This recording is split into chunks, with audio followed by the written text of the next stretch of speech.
ఇప్పుడు ఎట్లుంది పార్టీ 2028కి మంచి నేషనల్ హైవే వేసుకుంటూ అధికారం కోసం రోడ్ వేసినట్టుగానే ఉందా? అంత కచ్చ రోడ్డే ఉందా మధ్యలో బీజేపీ? బీజేపీ పవర్లోకి రావాలంటే బీజేపీ చేతుల్లోనే ఉంది. అంటే అదే బీజేపీ చేతులు అంటే తెలంగాణ బీజేపీ నాయకుల చేతిలో ఉంది, భారతీయ జనతా పార్టీ చేతుల్లో ఉంది. అదే తెలంగాణ బీజేపీ ఇండియా బీజేపీలో భాగం కాదా? అదే అంటున్నా. మరి అంటే నిర్ణయాలు తీసుకోవాల్సిన తెలంగాణ బీజేపీ వేరు, నిజామాబాద్ అట్లా ఏమి ఉండదు కదా.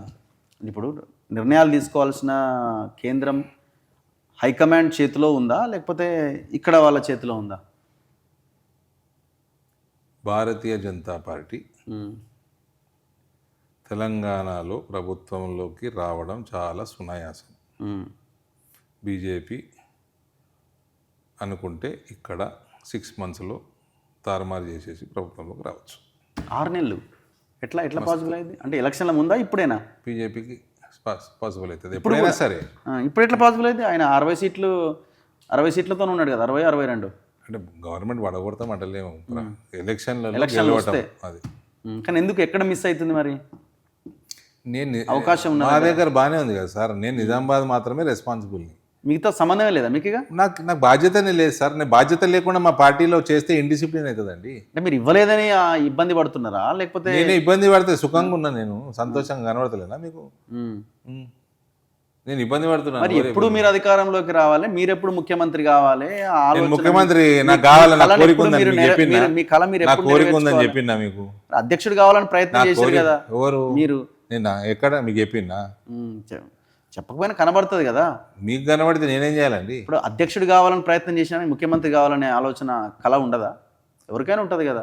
లేకపోతే తప్పు లేదండి, నాకు లేదు. మీరు ఓన్లీ నిజామాబాద్ అంటే మీరు ఎప్పుడు? అరే నేను నిజామాబాద్ ఎంపీని, నిజామాబాద్ నా బాధ్యత సార్. అంటే మీరు జీవితాంతం ఎంపీగానే ఉంటారు. అది పార్టీ నిర్ణయిస్తుంది, గెలిచినంత కాలం పార్టీ నిర్ణయిస్తుందండి.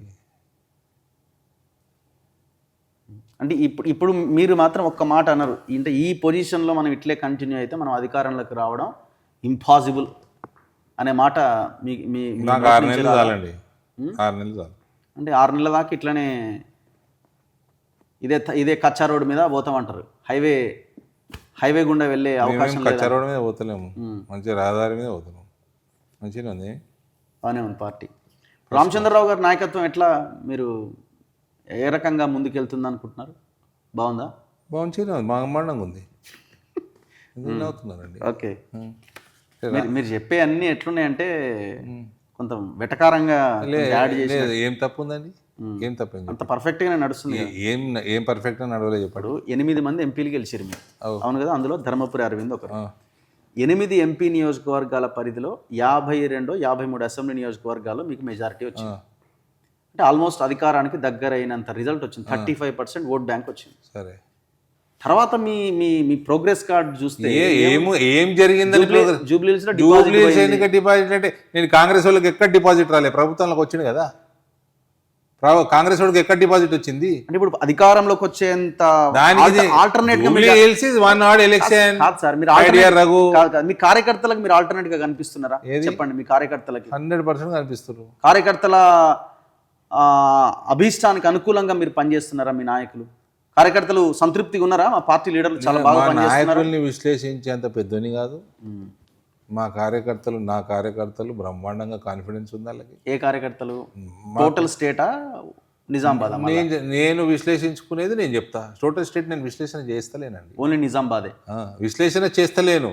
అది అవునా కాదా అంటలేను, నేను విశ్లేషణ నేను ఎందుకు చేస్తానండి? బయట నాకు బాధ్యత ఉంటే నేను చేస్తా. నాకు పోయిండ్రు, నాకు ఆర్కేపురం ఇచ్చిండ్రు, జంగ్పూర ఇచ్చిండ్రు, సిసోడియాది విశ్లేషణ చేసిన, సర్వే చేసిన, రిపోర్ట్ ఇచ్చిన, దాన్ని ఇంప్లిమెంట్ చేసినాము. పార్టీ మొత్తం బ్రహ్మాండంగా ఉంది. మా వంతు సహకారం మేము అందించినాము. 2 ఎలక్షన్లు గెలిచినాము. నాందేడ్లో ఇప్పుడు మా వంతు సహాయం చేసినాము.